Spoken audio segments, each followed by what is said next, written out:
I say, yo, shout out to everybody tuning in. Unfortunately, today we talking Alexis Morris, LaDasia Williams, and the WNBA cut. So pretty much the WNBA canceling LSU. But it's not the end of the road. I feel like for both of them, they have a skill set that at least they starting from a good point. Now, mentality, I would say, the inconsistency, the only thing with LaDasia Williams. And with Alexis Morris, the only big thing I could say, she probably was coming in guilty until innocent anyway, because when you looked at the big games, as far as efficiency in the tournament, yes, she came back from everything she came back from, but they probably still look at that as not having a solid foundation with all the bouncing around and not having a proper development. So I feel like she can take this time just to go get that and to get more efficient against top defenses, because in the tournament, yeah, she had good numbers like I had shown before, but in the tournament, all of the numbers dropped down as far as efficiency. Field goal went from 43 to 38. The three-point percentage went from 32 to 14%. The free throw percentage went from 78.2 to 76%. The two-point percentage went from 48.1 to 47.3. Offensive rating went from 113 to 103.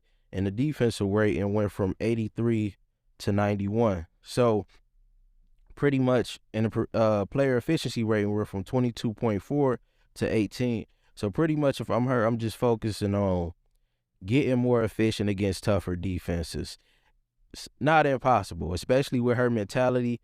Her attitude is something that I definitely expect her to do, and she the comeback kid. So like she said, Colin Luther, she built for it. Outside of that, I've been seeing a lot of people upset with the WNBA. I mean, I even seen to the point where people were saying that they was going to walk away from the game. They blocking the WNBA. They ain't trying to hear it no more, because a lot of people was attached to this team. This is the team that brought a lot of new viewers. We seen the record-breaking numbers, and they wanted to see these players at the next level. Something that they could do. You got the app. Make the most of it. Or you got this new TV deal with ION.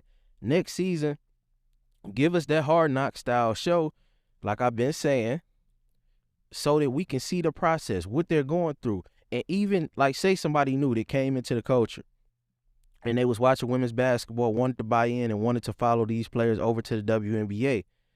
At least they could have got a chance to see them for some period of time in the league and see the process and get an understanding of, okay, why is this player getting cut? Because it's not going to make sense to them to see her balling how she did in the finals against who you pushed up as the one. Caitlin Clark played solid defense and was giving her the work on the other end. So to most people that just start watching, it's gonna be like, man, what else you got to do if you can't make it doing that? I mean, what chance do we got? So at least if we got to go in, people love reality shows from way back when it was Fear Factor and all that. You wanted to see the crash, people possibly winning and people possibly crashing out. With this show, it's gonna be a bunch of emotions, because you got a bunch of players that's been playing basketball their whole life and they fighting for their basketball career in America. And this is where everybody want to shine at. So I just think a lot of people would be tuned in. It'd be education for the next level of the next hoopers that's coming. They know they have a better idea on what's expected, on what that process is like, the emotions that these players go through. We can follow them to when they end up going overseas, just the up and down, and you can really make people connect with the process of the WNBA and have a big respect on how hard it is to make it. So that's just something I feel they can take advantage of. And we want to see some more footage of preseason games. We shouldn't have to watch people's lives that's at the games and stuff like that. We should be able to at least see these. If we're not going to be able to see them in the league long term, we should at least be able to get a couple games where we can see some of our favorite players that won't make it. Outside of that, I say we're going to go to we know we're in year 27, but for year 20, let's go to WNBA year 25 and NBA year 25. It's on pace for moving in the right direction to where the NBA moved, and the NBA just end up getting Magic Bird, and that took it to the next level. So if you see on the screen, you see everything is up. Viewership up 16%, social media engagement up 186%, WNBA League Pass up 10%, and merchandise up 50%. And if we go here to let's go to average pay. So, oh no, just one more thing before we get to that. At the worst, Roy Machida was chosen over Katie Benson. Now, in Katie Benson 2 games, went to Maryland. And at Maryland, she shot 47.6%. In her 2 games in the WNBA, she shot 70%. I feel like she would have had a better play style to play with more ball-dominant players at Washington. Drive in, and they can kick it out to her. Boom. Easy shot. Now, Roy Machida, because I believe the WNBA is trying to take a similar approach to how the NBA hit those Asian markets, and that's why she might have gotten kept over. I understand the 18 assists in the Olympics and all that, but for her, at worst, Alexis Morris can do this. 36 games for Roy Machida, 12.9 minutes. She scored 1.8 points, 1.1 rebounds, and 2.6 assists on 20.6% from 3, 66.7% from the free throw line, and 31% from field goal range. So at worst, she can do that. Come on now. We know Morris is a big shot maker. If she got the ball 3 seconds left, turn your TV off. You know it's money. So in 1975, which would have been year 25 for the NBA, the average pay was, matter of fact, let me show y'all just so, because, man, you don't know what you're talking about. So let's go to 1975 NBA. Shout out to Boardroom for this. So 1975 NBA 25th season, the average salary was $90,000. And Kareem and Wilt was the 2 highest paid players at around $250,000. All right, so if we go to year 25, we understand we in year 27. For all y'all literal people to be in the comments, every little thing gotta be all. Oh man, you don't know we're in year 25. Just relax, man. It's gonna be all right.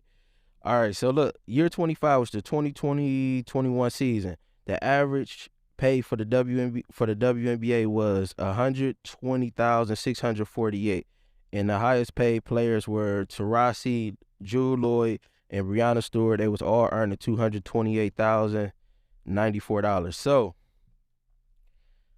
I say that to say the WNBA is on pace with the NBA historically. Expansion teams is a big conversation right now. The WNBA, May 13th, like I've been saying in other videos, make sure y'all go support this game in Canada.